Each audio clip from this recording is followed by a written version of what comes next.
Good morning again.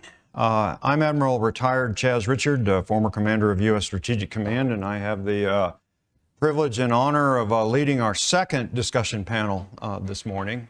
I do want to start off by thanking Dr. Potter in the earlier panel this morning on what I thought was just an absolutely spectacular conversation. In fact, it was so good I'm a little worried we're just going to pick up and keep going on that conversation instead of our topic, which is integrated deterrence. And we'll get to how we came to that discussion here in a second.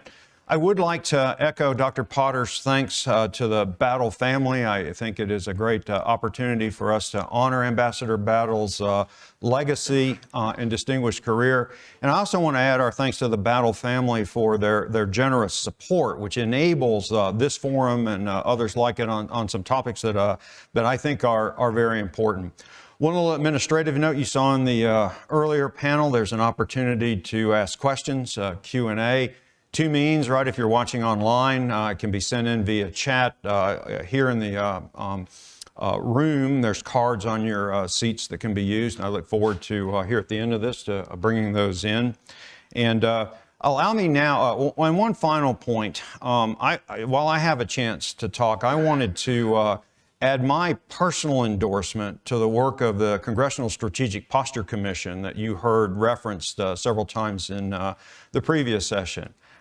If you had to pick one document, in my opinion, to read to give you a framing of our strategic challenges in a coherent, logical set of recommendations to address those challenges, that would be the document that I'd ask you to take a look at. A 7-page executive summary that is superb, doesn't take very long to get through. Lots of other things that you could go look at.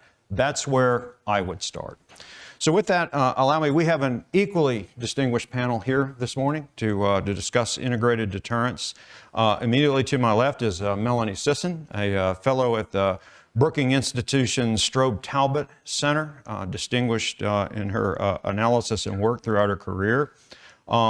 To her left is Dr. Keith Payne, who is the co-founder of the National Institute for Public Policy and a distinguished professor at Missouri State University, author of many books.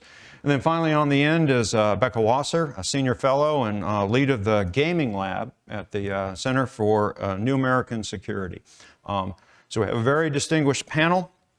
And just one touch before we get started here on why did we pick integrated deterrence as a topic to talk about. You can think of this morning's conversation, remember it was titled The Three-Body Problem. That sets up our challenge. In some ways, that sets up our threat, right, that we need to think through in order to defend the nation and our allies. And so with that as a backdrop of what the challenge is, this panel is going to get into more of what we're going to do about it. I'll borrow from the 2022 National Defense Strategy that says the department will advance our priorities through integrated deterrence, campaigning, and actions that build enduring advantage, right? And of those, integrated deterrence has had a lot of conversation. Integrated deterrence has been discussed a lot. I suspect that integrated deterrence means a lot of different things to a lot of different people. And that's actually where I'd like to start this conversation, is to ask each of the panel members, and Melanie, we'll start with you. How would you define integrated deterrence? I'm stopping short of what does it mean to you, but when you hear the term integrated deterrence, what does that encompass, and how is that different from the way perhaps we practiced deterrence in the past? Thanks very much. Before I answer your question, let me also echo everyone's thanks for, it's a real pleasure to be here at this particular center for this particular symposium in this particular company. So I'm delighted to be a part of it. And I really appreciate that question because I think it's very often that we skip over definitions and we omit first principle considerations when we start having these conversations, especially about DC policy terms. So my answer is going to sound a little glib, but I don't mean it to be glib. I mean it quite seriously, in fact. I define integrated deterrence as just deterrence. sort of the, undecorated form of deterrence. Conceptually, it is the same thing as it always has been.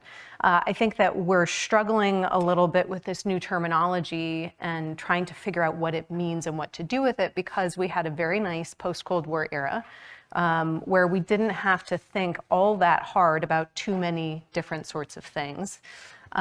We could focus in ways that were not available to us during other periods, the immediate post-World War II period, during the Cold War period. We had very sort of tactical and concrete problems to address. And so what I think happened is we began to conflate the idea of military power with deterrence. And to think about deterrence in the form of military capability, and to think that the strength of deterrence varies with the strength of one's military capability. And certainly military power does matter, but deterrence is not a capability, any capability, military or otherwise. Deterrence is a strategy. It's a strategy that seeks to achieve a policy outcome by convincing another actor not to do the thing that we don't want them to do.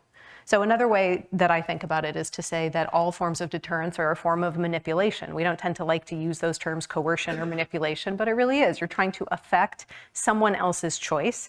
And the way that you do that is by accessing the things that they care about and threatening those things in one way or another. And the one way or another is the integrated part.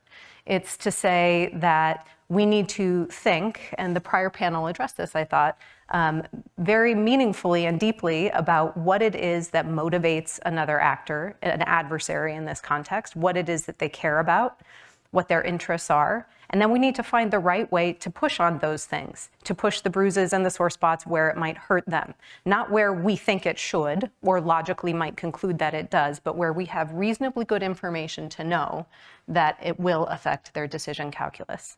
And so it's sort of, instead of thinking, we talked a lot about mirror imaging, I think about it in terms of the golden rule. We're very comfortable saying, do unto others as you would have done unto you. And the converse in the deterrence context would be to say, threaten to do unto others as you would not want done to you. But we actually need to think about it as the platinum rule, which is do unto others as they would have done unto them, right? It's about what they care about, what works for them.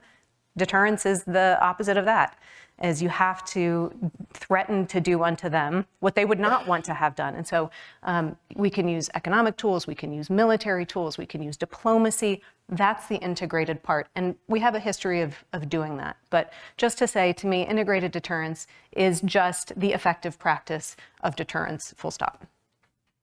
Perfect. Keith?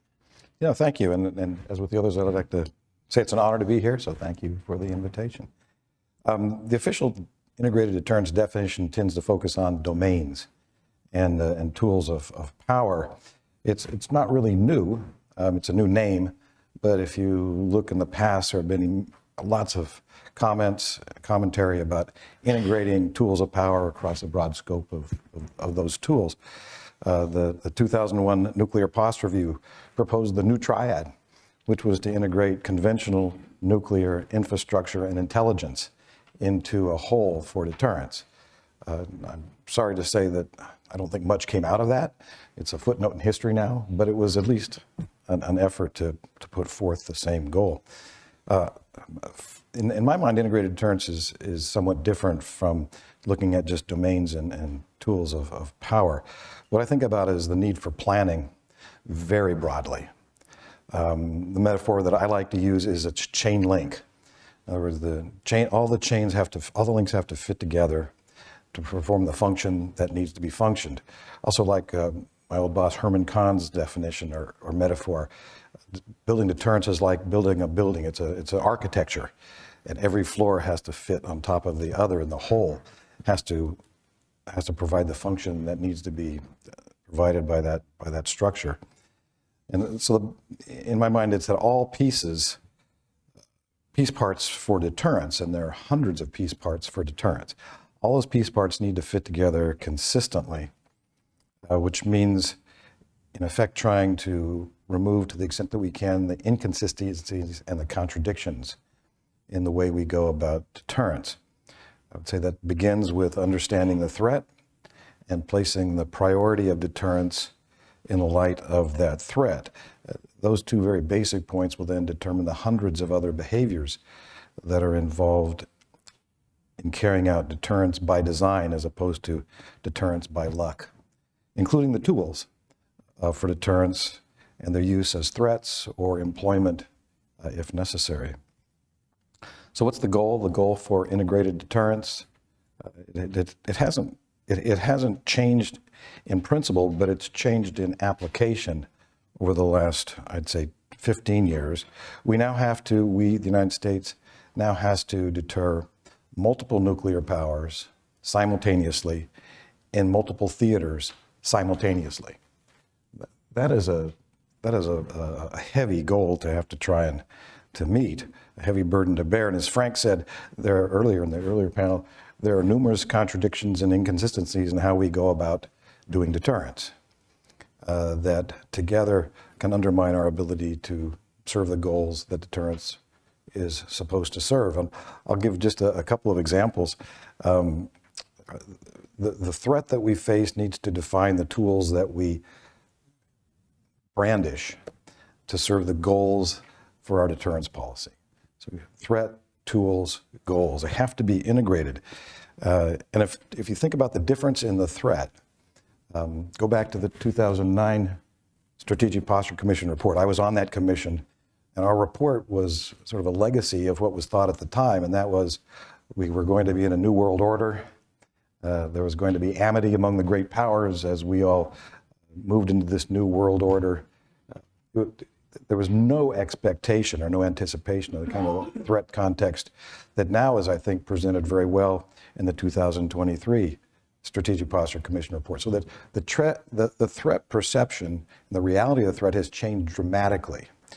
And yet the force structure, and I'll speak just on the nuclear side, the force structure hasn't changed since roughly 2009 in what the United States is pursuing.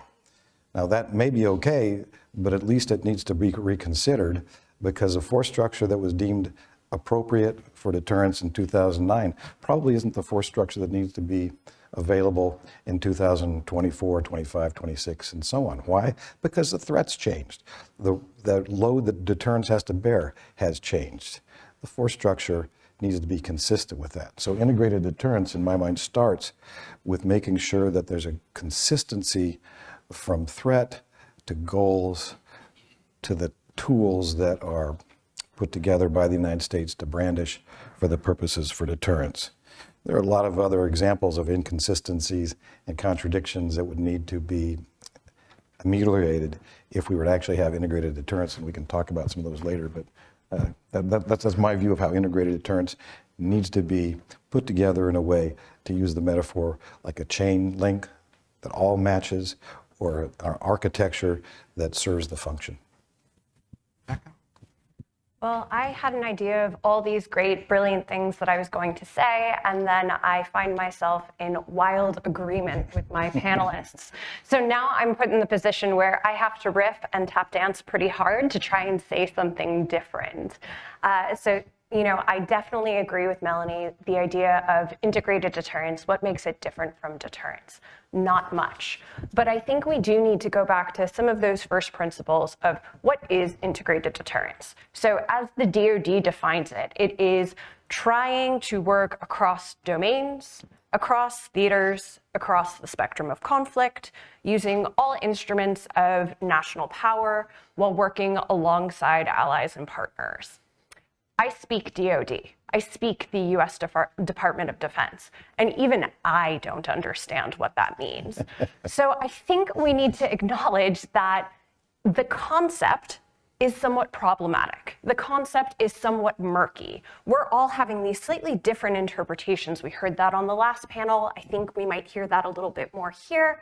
The concept needs to be refined. And so in my personal opinion, when I think about what does integrated deterrence mean to me, I want to look at the good, the bad, and the ugly.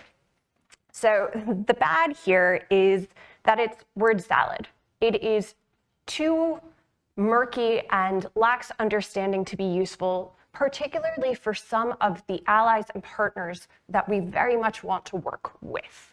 I also think that it is potentially too big. it's trying perhaps to do too much. If you look at integrated deterrence, embedded within it are 3 different deterrence logics, right? Deterrence by denial, which we've all been a little bit more familiar with. Deterrence by punishment, or as the 2022 National Defense Strategy calls it, deterrence by collective cost imposition, which is another example of putting lipstick on a term that already worked. And then there's also deterrence by resilience, which is a sort of brand new concept, but is really just the idea that you need to be able to fight through and withstand attacks and sort of live to ride another day, if you will. And so within that, do we have all 3? In integrated deterrence, is one more important than the other? Are these supposed to be keyed for different tools of national power toward different adversaries? The concept itself just begets a number of questions. But I don't want to, completely poo-poo the concept. I actually think there is a lot of goodness in it. And to me, I think the goodness comes in 2 key places. The first is integration, and the second is allies and partners. So on integration, I think here we need to recognize the point that you made, Keith. It's about planning.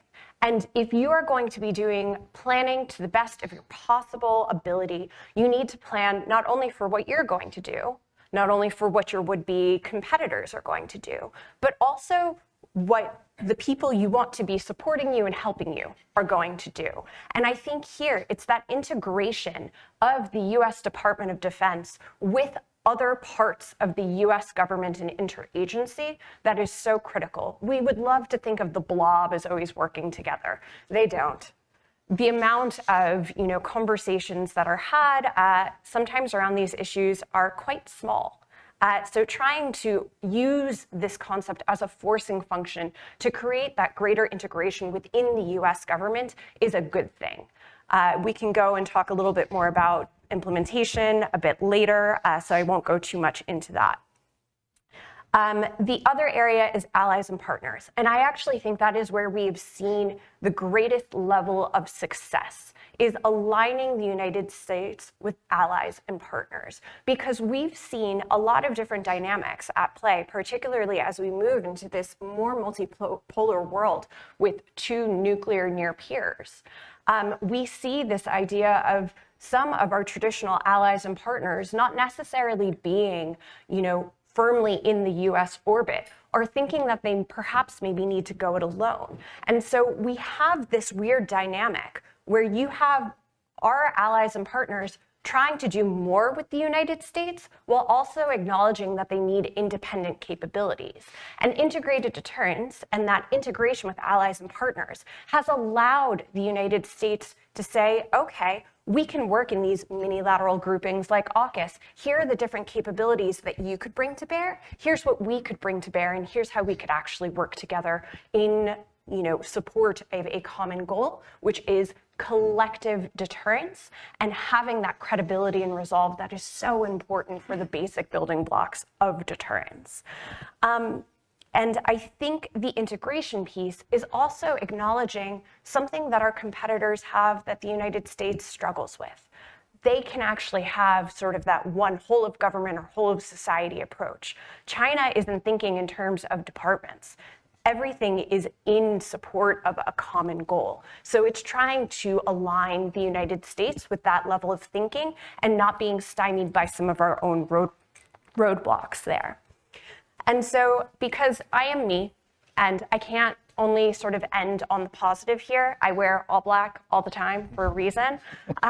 Let's go with, even though those are good, let's go back to the bad. Back to the bad means right now, integrated deterrence has promise, but we have not fulfilled that promise, in part because we have struggled in implementation. Integrated deterrence remains at its heart a US Department of Defense concept. Even though it got a one-page call out in the national security strategy that was put forward by the White House, it is just a DoD concept. It has not been latched onto by other parts of the US government and interagency. And so that means we aren't actually integrated and we aren't talking to each other to do that collective planning in the way that we should. I think there's also significant roadblocks to how we work with allies and partners, even in the most basic area of information sharing. We can point to a number of examples where we've been able to overcome that, but that is almost only in a crisis rather than in advance in peacetime competition. And then lastly, I will say, another reason why I think integrated deterrence has not been implemented is because the US Department of Defense often will conflate deterrence with compellence. Deterrence, you are trying to stop someone from doing something. Compellence, you are trying to stop them from doing something that they are already doing. And so we are muddling how we do crisis response with actual deterrence. And so when everything becomes everything, it becomes a little less useful. So that's my very negative end to my opening comments. I look forward to continuing to be a negative Nancy throughout the rest of the panel. Well, one, that was very rich. I actually could pick up 5 or 6 things, right? And we will get to a number of points that y'all made along the way here. But to start on that, right, I kind of want to go back to, Mel, that's a pretty compelling idea of, before we get into these broader conversations, there's a couple of first principles things that we probably ought to talk about a little bit to see if we can get some clarity on it. I'll give you one from being U.S. Strategic Command's commander, right? I firmly believe that when you think through implementation of an integrated deterrence concept, that is no one commander's responsibility. It requires every single one of your combatant commands, just to drop it into a segment I have some experience with. And interestingly, as STRATCOM's commander, if you will, our contribution to this concept actually crystallized pretty nicely in terms of our job was to deter nuclear attack, nuclear use, to deter non-nuclear strategic attack, and then make a contribution to deterrence of great power war more generally, right? But that's not all I think we intend to deter with integrated deterrence. So my question, Melanie, I'll start with you, and then others if you want to add to this, is what exactly do we intend to deter with integrated deterrence? And more importantly, are there limits to it, right? Are there certain behaviors? I mean, I think the textbook answer is we're deterring aggression, right?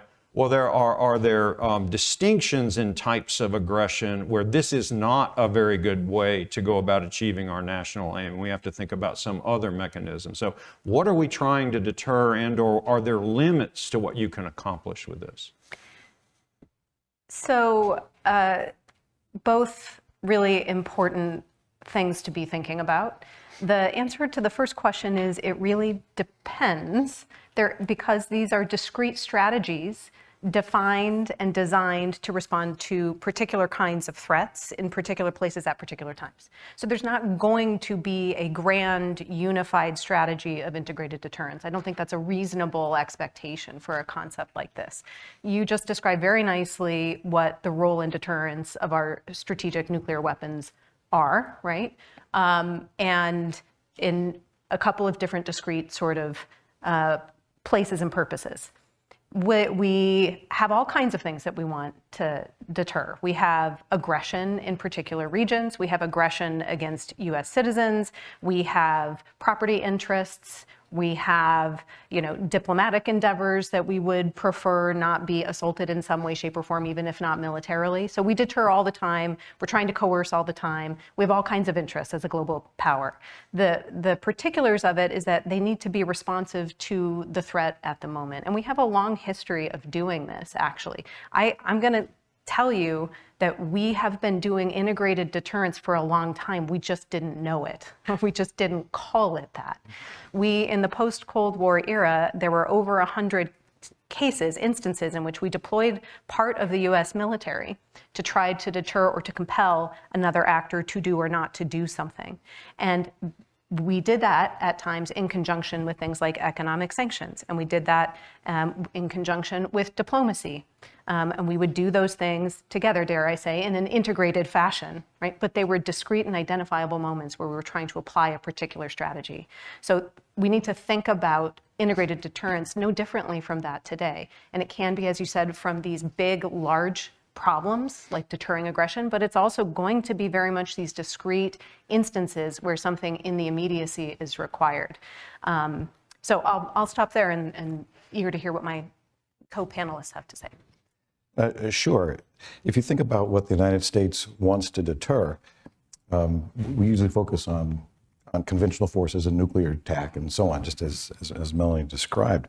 It goes back to Herman Kahn's escalation ladder. But when you actually go back and look at what the United States has attempted to deter, and I like to use the word manipulate to show how broadly it's presented. Sometimes we've been quite successful and sometimes we've been unsuccessful.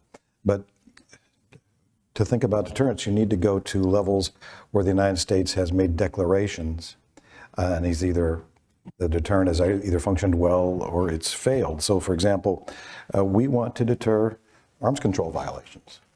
The United States would like to deter arms control violations. It's largely failed in that regard vis-a-vis the Russian Federation. We'd also like to deter the use of chemical weapons. I think there's been some success there. There's also been some failure there.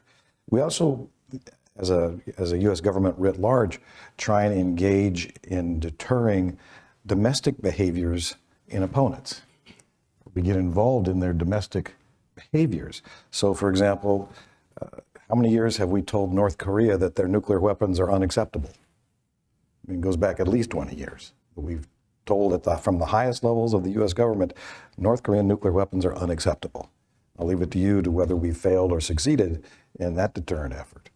Another one, for example, is reportedly, President Biden warned Putin in 2021 that if Alexei Navalny, the opponent of Putin politically, were to die in jail, it would be catastrophic for Russia. Apparently yesterday he died in jail, or it was reported that he died in jail. And so where I'm going with this is the United States actually has an enormous spectrum of deterrence goals. It's talked that way. The United States has been used to thinking when it talks, an opponent is going to behave. And so one of the problems that we're moving into in this current era is that from involving ourselves in their domestic politics all the way to the potential for limited nuclear use in regions, the way we've thought about deterrence and the confidence we've had in deterrence may need to be reconsidered because the world has now changed so much in terms of the threat context, as again exemplified by the difference between the 2009 Strategic Posture Commission and the 2023 Strategic Posture Commission. So Keith, I'd like to keep going here for a second, and again, starting to unpack this. And back, if you have some, we can get back to anything you want to add on this. And it gets into the components of integrated deterrence, right? Many of you talked about, bringing fundamentally all elements of national power to bear to influence your opponent's decision calculus, right? How would you place strategic deterrence, that concept, relative to integrated deterrence? Is strategic deterrence a component and one of the pieces of integrated deterrence? Is it a separate thing? Can integrated deterrence somehow lessen the need for strategic deterrence if you compose it that way? How do you relate those two terms to each other? Strategic deterrence provides, in a sense, the foundation for many other parts of our deterrent to work. What I mean by that is that for the United States to be able to deter, let's say, limited regional nuclear attack, opponents need to understand that escalating to nuclear use would be catastrophic for them. It's the strategic deterrent at this point that helps make that consequence vivid to opponents so that they don't escalate at the regional level. And so what we're looking forward to having, and to some extent I think we've been successful, and that is integrating conventional goals or the use of conventional tools with the overarching cover that the strategic nuclear forces provide to prevent escalation at the conventional level. And so you really can't separate any serious regional crisis, particularly with Russia or China, from the nuclear cover that the strategic nuclear forces provide. We'd like to separate them, but the conditions don't allow that. So if I can just jump in to try and marry those two questions together. So here, I think when we are talking about integrated deterrence, in my perspective, it's an umbrella term for all things deterrence. And so underneath that are different tools, including nuclear weapons. So that's where strategic deterrence comes in. And I think the reasoning for having this umbrella terminology is twofold. One is internal to the USG, and the other is messaging to our competitors and would-be adversaries.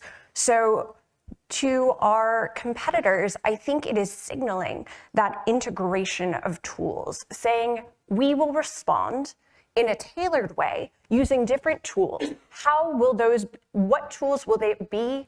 How will they be weighted? You don't quite know. So it's adding a little bit of uncertainty into your adversary's perspective for what they can suggest. But when we are talking about nuclear weapons, I do think that it is very important that integrated deterrence, to me, speaks to some level of conventional nuclear integration.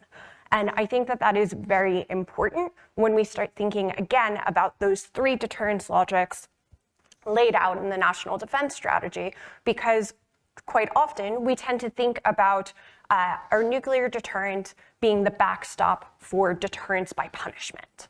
And so thinking a little bit more about that integration of conventional tools and how they fit in with some of our nuclear deterrence efforts, incredibly important, and also, once again, speaks more to how some of our competitors approach the issue, where there is greater conventional nuclear integration than the United States has had in the past.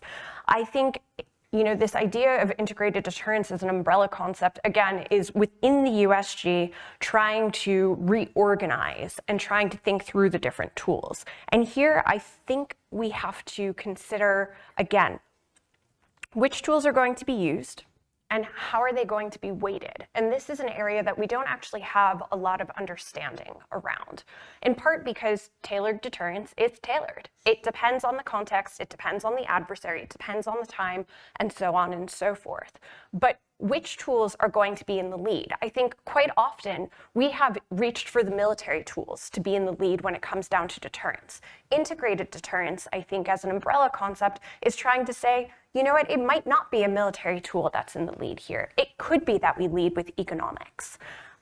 However, I think there is a little bit of a problem with that, particularly as it has been applied by the US government. And here that comes down to the different timelines for some of the tools in the US government's toolkit. I think quite often the USG has decided to apply both military and economic tools for crisis response, so in response to crises. So we almost follow this very similar playbook, and I think we can see this with Ukraine, where various individuals are sanctioned as well as state-owned assets. We prop up allies with military aid and sometimes reinforce our own military posture. And those are the ways that we tend to respond. But sanctions employed at the point of crisis are not effective because sanctions take months, if not years, to actually have an effect.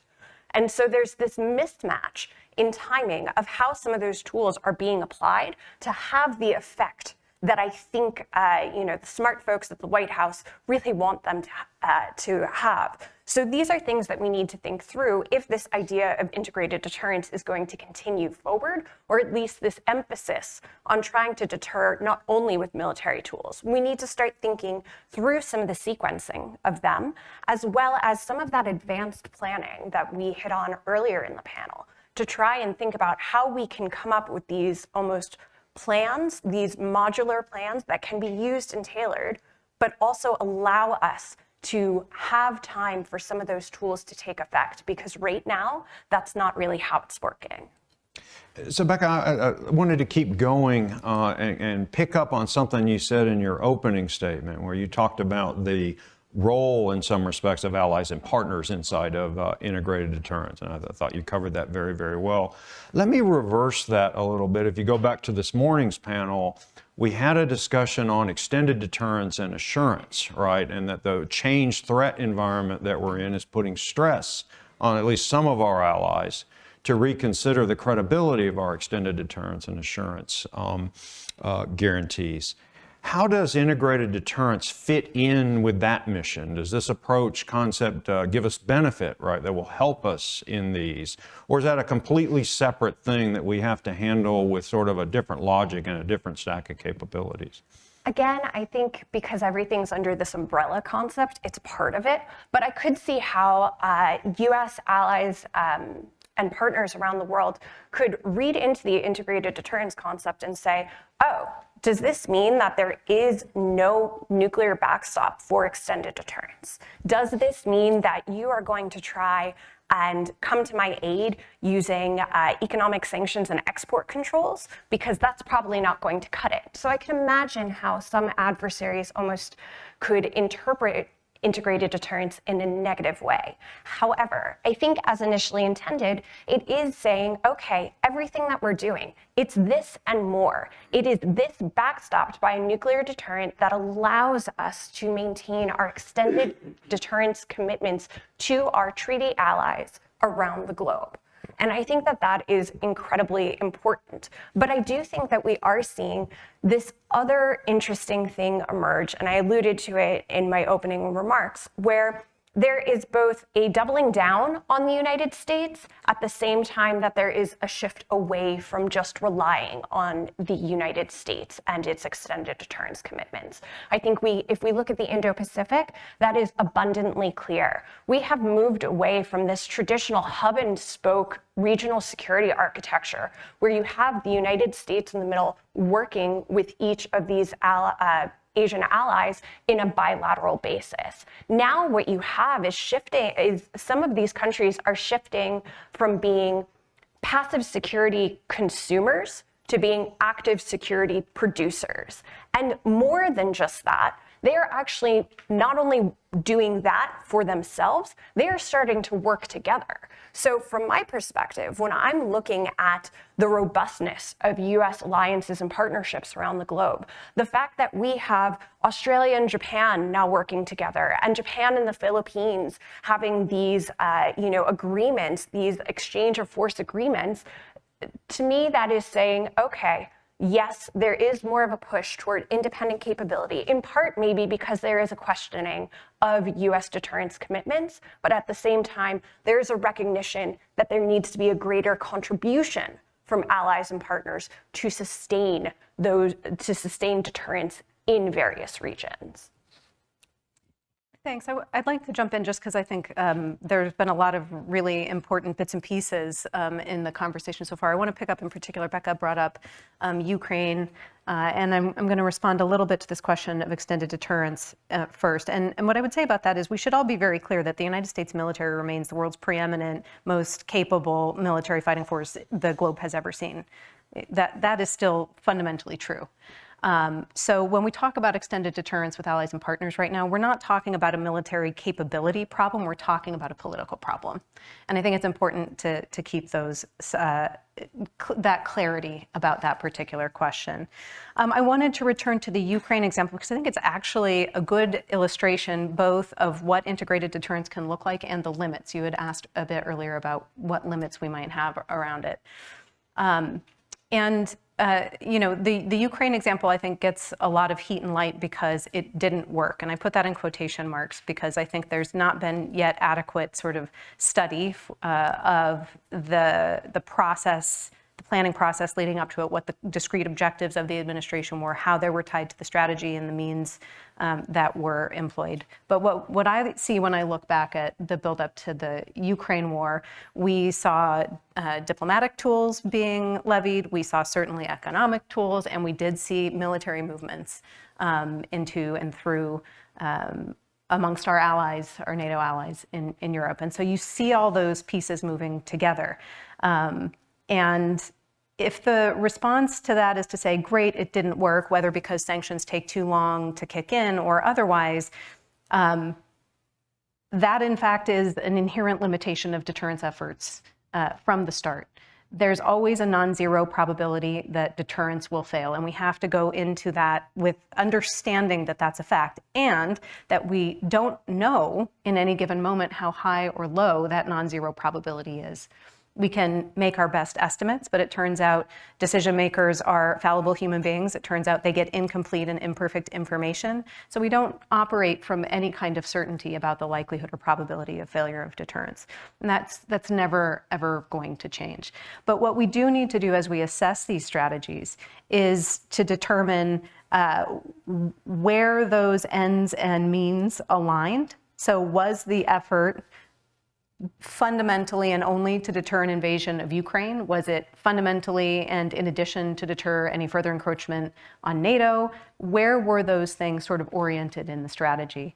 And so I actually look at the Ukraine events, as tragic as they have ended up being, not as an example of failure, but as an example of a movement in the direction of getting better at applying integrated deterrence.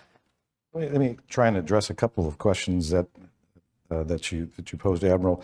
Let me start out with the relationship between deterrence and assurance, because they're two sides of the same coin. To the extent that the United States can credibly deter opponents, including the opponents of our allies, allies are more assured. To the extent that the United States cannot do that, allies are less assured. And so what we've seen here over the last a decade or so are some movements that I can only say suggest unsettled allies. What I mean by that is the constant discussion within South Korea wanting either a return of U.S. nuclear weapons to the peninsula or independent nuclear weapons. Now, that comports with at least some skepticism with regard to the credibility of the U.S. extended deterrent. You've seen the same discussion, although not as explicit, in Japan. And amazingly, we're actually now seeing in the last 18 months a discussion in Germany about the development or the need for an independent German nuclear deterrent or a Euro deterrent. Follow that debate very closely, and you see many articles coming out of the German press now from responsible publications where the discussion is exactly that. I mean, if we're at a point where allies, including the discussion in Germany about independent nuclear weapons, I mean, again, that reflects a lack of confidence in the credibility of the U.S. extended deterrent. And that's something that I think a truly integrated deterrent can help address. To the extent that we are able to tailor the U.S. deterrent because we understand what opponents fear, if you will, and so the sanctions and that the United States needs to brandish, to the extent that we understand that and have the panoply of forces integrated so that we can have that force structure or those sanctions or whatever it is that we decide is going to be appropriate to deterring this opponent at this time, we're going to be conveying credible deterrent with greater confidence in our allies, which is enormously important. It's the glue that holds the alliances together. But let me add a couple of points to that. There are limits to what deterrence can do. You raised that question earlier. And so we tend to want to believe that deterrence can do everything all the time. But what we learn historically is that there are limits to what deterrence is able to accomplish. And those limits come from multiple directions, but one of them is if we are competent in brandishing the deterrent tool in a way that speaks to the opponent credibly and the opponent declines to do what it is we've asked that opponent not to do. The other is, and it's related to that, is when opponents are so dedicated to a goal, they're so dedicated to a goal that not achieving that goal is intolerable for them. What they're doing is comparing intolerables. The United States wants to present them with an intolerable threat if they do X, but they may decide it's intolerable if we don't do X. And what you see back historically, and I've looked at historical cases of deterrence failing and succeeding over 2,000 years. It's our laboratory to understand deterrence. And what you see more often than not is when deterrence has failed, it's because the state, city-state, or state, depending on the historical epoch, has decided that not moving in this direction is intolerable. And therefore, whatever it is that the deterrer wants the other to do is not going to function. And so why is that important? It's important for us to understand if we have a foe that has a goal that is intolerable if they don't accomplish that goal. Why? Because then we should have a deterrent and make it as effective as we can, but understand we better have plan B, because deterrent won't cover those kind of contingencies. Let me give you an example, since we're at the University of Virginia.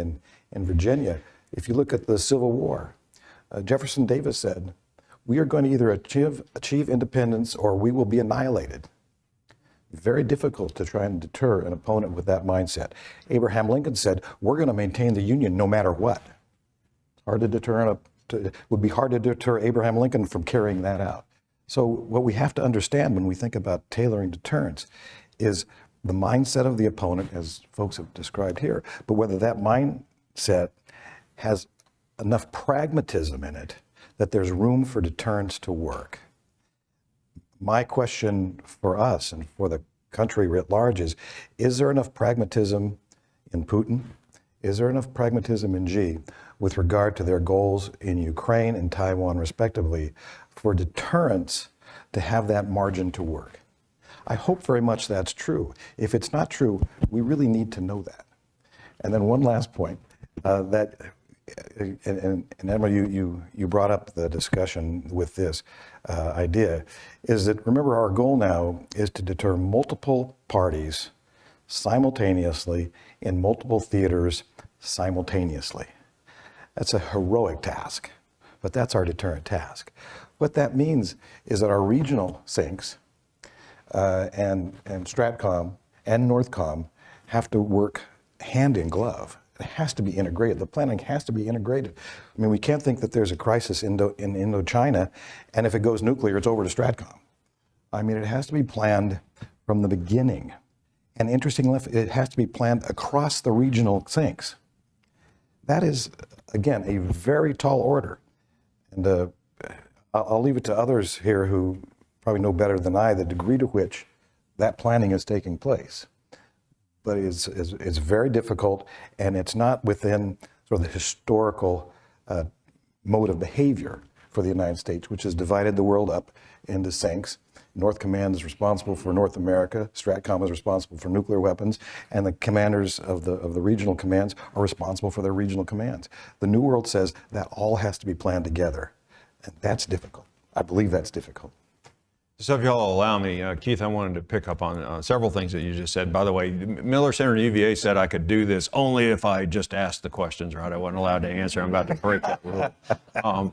But our experience at Stratcom was the most overlooked aspect of deterrence is failing to adequately consider the opponent's cost of restraint, that you hadn't factored that piece in terms of is status quo intolerable and how that's going to affect the decision calculus. I kind of want to pick up on two more points here. And so I'll ask the question and then inside of it really highlight planning. We've talked several times about the need for integrated planning. Keith, you just gave an example of cross-combatant commands.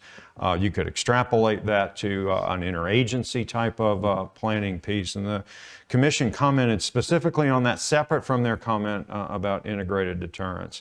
But on integrated deterrence, what the Commission did note is that the U.S. must develop and effectively implement a truly integrated whole of government strategy. It points to DoD's integrated deterrence concept as a promising step down that direction, but then goes on to say that it sees little evidence of actual implementation, right? And I think you could double underline, particularly in planning, right? And so my question, and Becca, perhaps you could lead us off here. Why is that, right? I mean, this is something that it could not have gotten a higher DoD endorsement of a direction we have to go do. It had a long pedigree of people recognizing we need to go there, yet we still struggle. So what causes that? Okay, so back to the fundamental point that if anyone is going to take anything away from my comments, this is it. Integrated deterrence is a DoD concept only. It is not a whole of government concept. It has not been adopted even by the White House, which in theory would be the driver or the central repository for making implementation happen across the interagency. So that is the fundamental reason, to me at least, as to why we've seen some faltering in implementation. But let me point to a few other things and why we're even seeing within DoD there's a misalignment sometimes, and there isn't that integrated planning. So within DoD, it is protection of parochial interests, and this has been a age-old problem that I am not going to solve because people smarter than me have tried in the past and failed. But it's based on the structure of the US Department of Defense. You know, you alluded to the regional commands and different commands thinking about things, you know, that's how it's been created under, you know, Goldwater Nichols and the UCP. You know, short of major reform to Goldwater Nichols, that's probably not going to change. Same thing with the way that the services interact with, you know, big DoD. Again, you have to protect your interests because you have to protect your resources, and resources are finite, they are scarce, and there has become this culture of needing to just put your arms around everything that you possibly can. And so that furthers this lack of integration. Although, if you're smart, you'll put the words integrated deterrence on your slide that you're presenting to a senior leader as part of the reason why you need more resources. But within the interagency, I think there's also been a lack of integrated planning because a lot of the other parts of the US government don't have long-term planning structures or processes in the same way that the US Department of Defense does. So I'm doing a little bit of work with my colleague, Emily Kilcrease, who's the former deputy US trade representative and had a whole long career at the Department of Commerce and knows more about economics, probably would forget more about economics than I will ever learn in my entire life.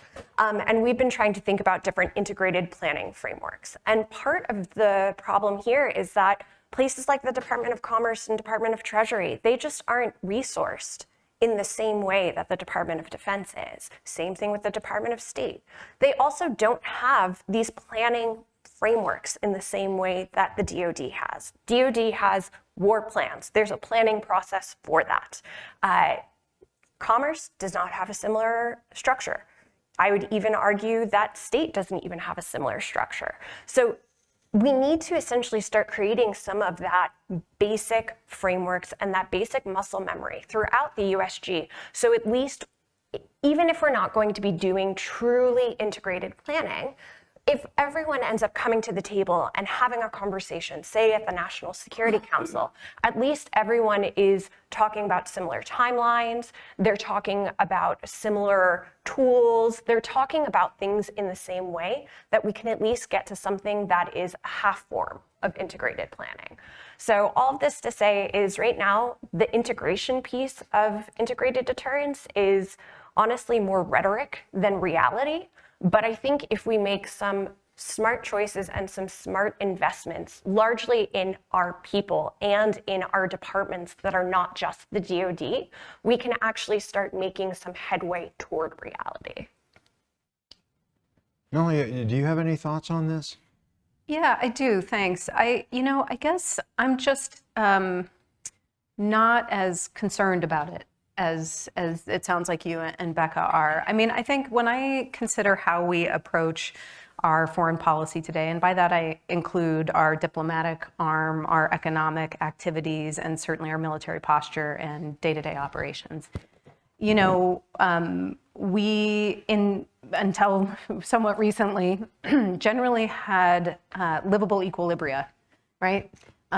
There was sort of a modus vivendi in many places around the world, and that had to do with the way that we were managing our foreign policy coherently in those regions. That's shifted somewhat recently, and that's important because we know that that equilibrium is broken when we have crises emerge, right? That's how we know that something in how we've established our policy in a particular place around deterrence, for example, or to deter particular kinds of behaviors and activities isn't operating the way that we would like it to.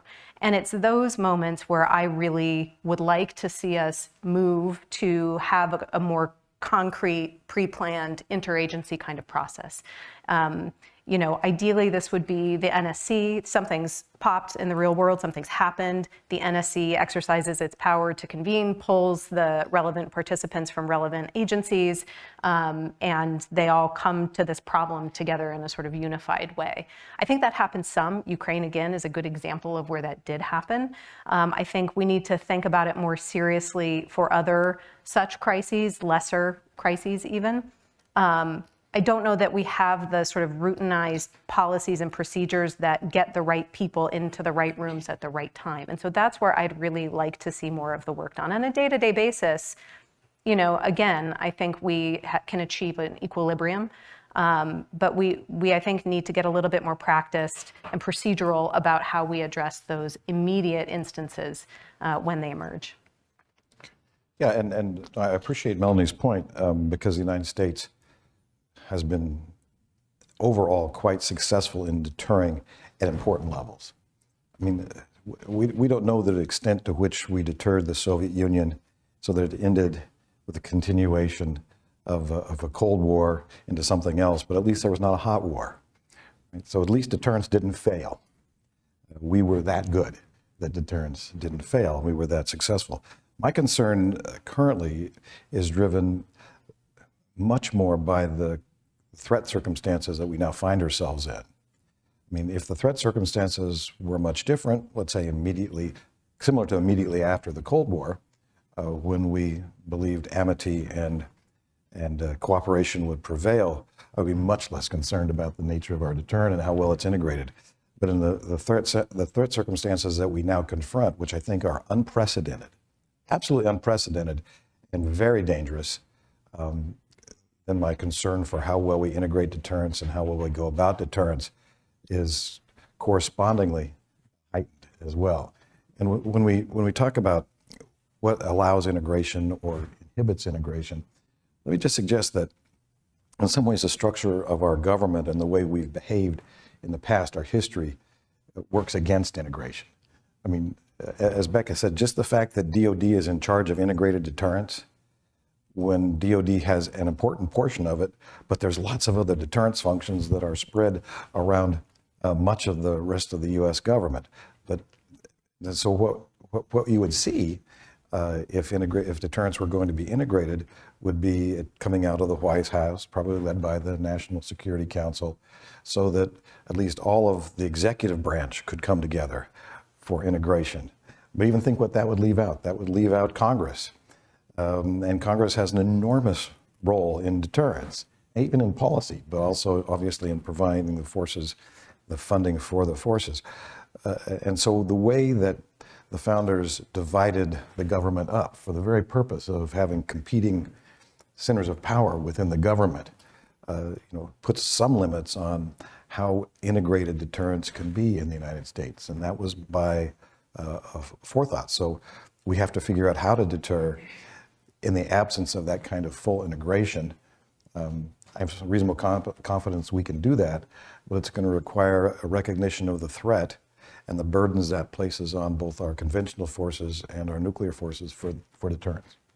If I could just quickly, I think I want to raise a little bit of a note of caution about over-endowing the fact that integrated deterrence appeared in a DoD document with sort of too much significance. I don't think the intent there was that DoD was going to own or run integrated deterrence. I actually thought it was a really healthy signal coming from the department to say, I know that we've been lead agency a lot. I know that we've got a lot of resources and even more capability.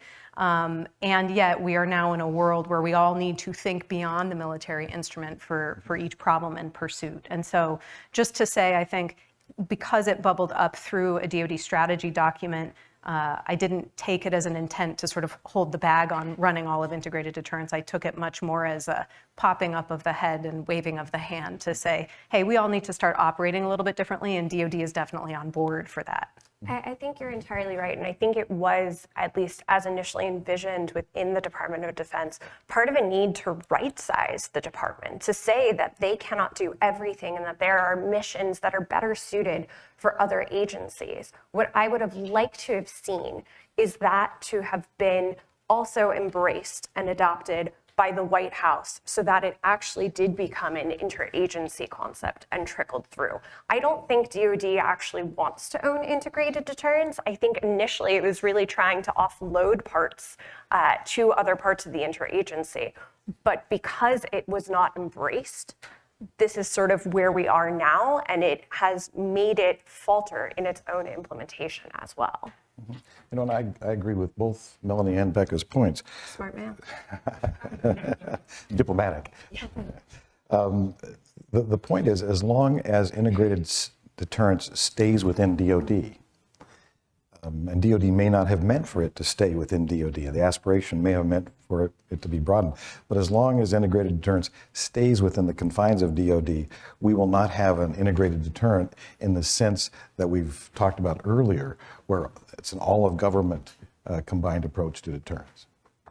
Hey, so what I'd like to do is we have some of the questions that came in from both chat and inside the room. Spend a few minutes on that, and then we're going to finish up here in about 10 minutes and maybe close with a couple of closing comments from each of you. I'll save a little time for that.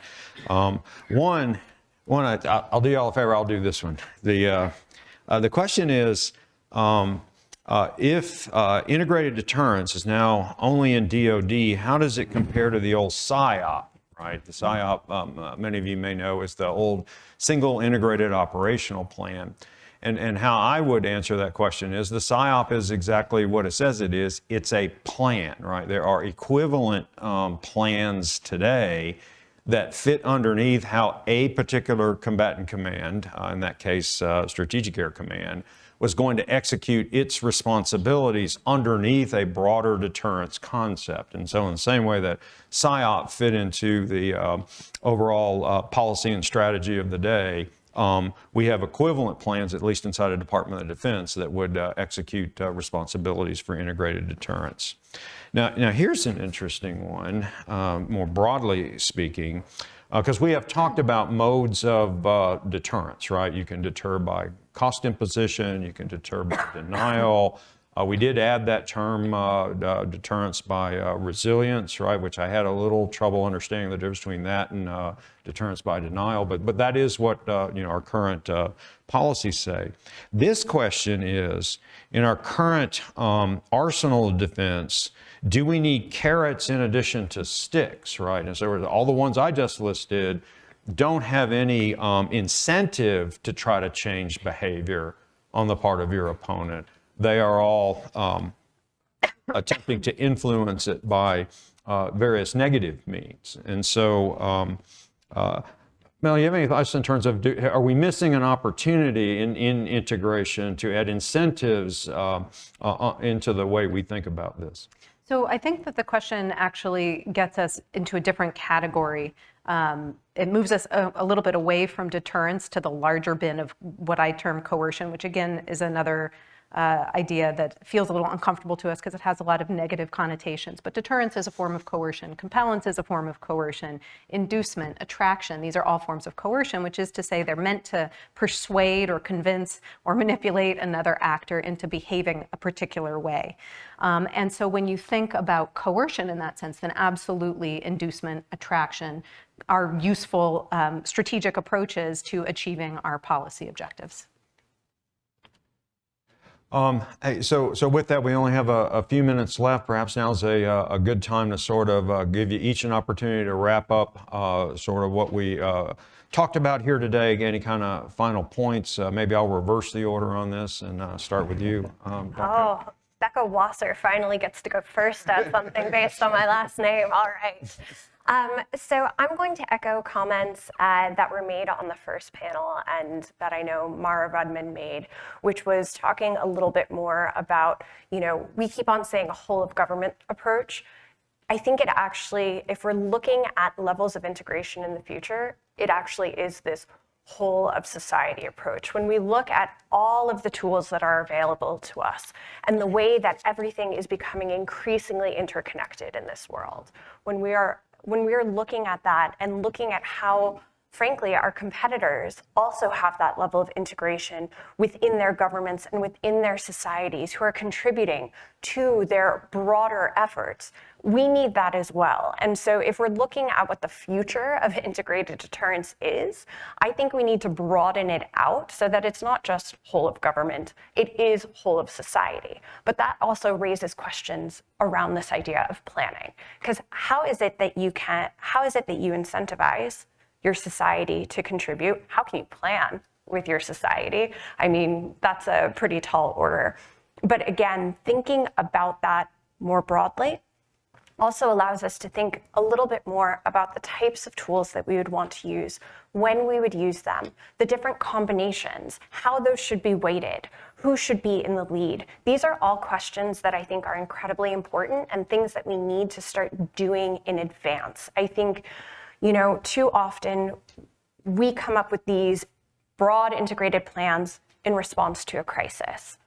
We are at a critical juncture.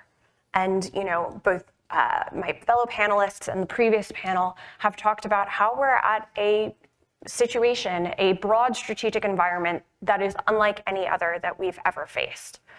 If that is true, how is it that we can actually start doing some of the planning so we have the correct tools in place that allow us to do tailored deterrence in the best way possible, rather than just relying on trying to do more of these gut check responses? We have an opportunity here at this point in time, right, in peacetime competition, for lack of a better phrase, to start putting those building blocks in place. And we need to take that. So that's sort of my bid for urgency, and why that urgency needs to not just be within the US Department of Defense, within the US government, but across the nation as a whole.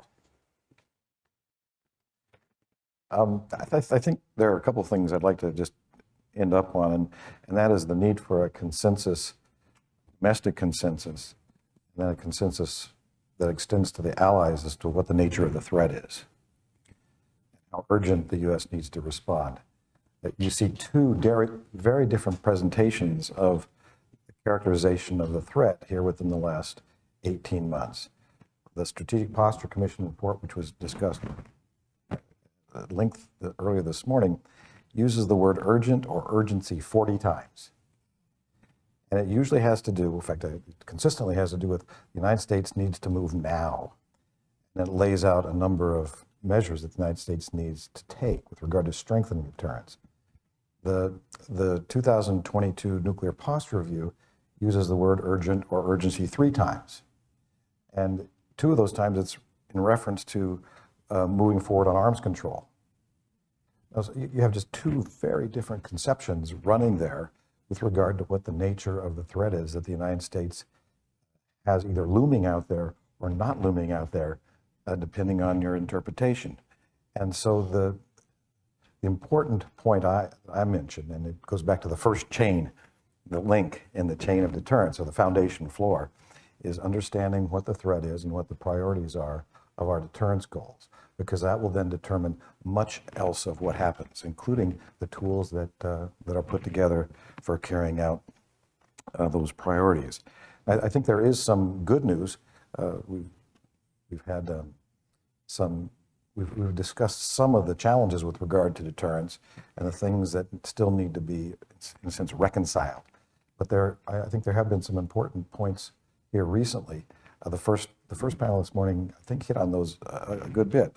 For example, most of these are external oriented. For example, the AUKUS essentially agreement, which covers more than submarines, I think is a great step forward, integrating U.S. and allied views among those allies. Here recently, the U.S. and South Korea and Japan have agreed to information sharing. It may sound like a small thing. It's not a small thing. It's an important step forward. The introduction of Finland and prospectively Sweden into NATO are enormously important for restoring the credibility of deterrence writ large for the West. I think those are some positive steps that have happened under this administration and advanced the ball, so to speak. The unsettling issues are really structural, and that is, how do the Allies read the U.S. credibility? How they read credibility, the adequacy of the credibility of the U.S. deterrent, well, hinges on two different parallel happenings, so to speak. One is the nature of the threat they face.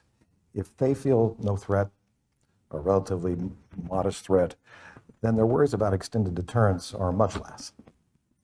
When they see a new threat arising on the horizon, which both our allies in Asia see very clearly, and many of our allies in Europe now see more clearly, all of a sudden the questions about extended deterrence are raised to the top of the discussion level.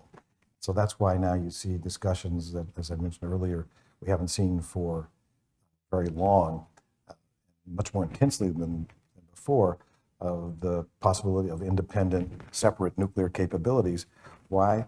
Because rising threat and also developments within the United States, statements by some political leaders that look like they're willing to separate the United States from NATO, I think are very unfortunate for the credibility of our allies and ultimately for the potential for proliferation from allies who previously felt very satisfied with extended deterrence.